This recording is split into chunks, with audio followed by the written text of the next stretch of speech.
आप ताला लगा दो, यहाँ कोई नहीं जाए। अगर ये जिहाद का केंद्र है, अगर आतंकवाद का केंद्र है तो मत जाने दो किसी को। अराजकता पैदा करने और सांप्रदायिक विद्वेष की स्थिति पैदा करने का जो कुत्सित प्रयास हो रहा है, यहाँ पे लखनऊ प्रशासन को बहुत गंभीरता से इसको लेना चाहिए। यूपी की राजधानी लखनऊ में हाल ही में एक मॉल की शुरुआत हुई, लुलु मॉल। वहीं इस मॉल की भव्यता के चर्चे आम हो ही रहे थे, किसी बीच इस नए नवेले मॉल का नाता विवादों से भी जुड़ना शुरू हो गया। इसी कड़ी में हाल ही में एक वीडियो वायरल हुआ जिसमें कुछ लोग मॉल के अंदर नमाज पढ़ते हुए नजर आए और मामला बड़ा ही था कि कुछ दिन बाद हनुमान चालीसा पढ़ने का मामला भी सामने आ गया। हालांकि सूबे की पुलिस ने भी मामले को गंभीरता से लिया और ड्रोन से निगरानी का फरमान भी जारी कर दिया गया। इसी के साथ ही आज सीएम योगी ने आगे आकर मामले में अपना पक्ष रखा और सौहार्द बनाए रखने की अपील करते हुए अराजक लोगों और माहौल खराब करने वालों पर कार्रवाई के निर्देश भी जारी कर दिए और पुलिस को विशेष रूप से इस मामले में कार्रवाई के लिए एक तरह से निर्देशित किया।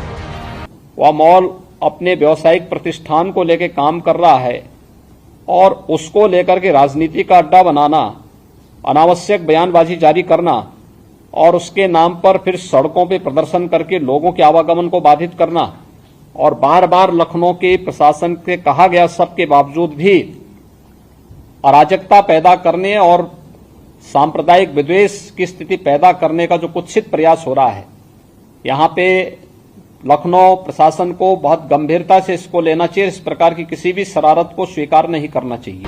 हालांकि सीएम योगी के निर्देश से कुछ समय बाद ही नमाज पढ़ने वाले आरोपियों की गिरफ्तारी भी पुलिस ने आखिरकार पूरी कर ली और मामला लगभग सामान्य होता नजर आ ही रहा था। इसी बीच इस विवाद में नया मोड़ आ गया और अयोध्या के संत जगत गुरु स्वामी परमहंस दास अचानक लुलु मॉल पहुंच गए और नाटकीय अंदाज में मॉल के शुद्धिकरण करने का दावा करने लगे।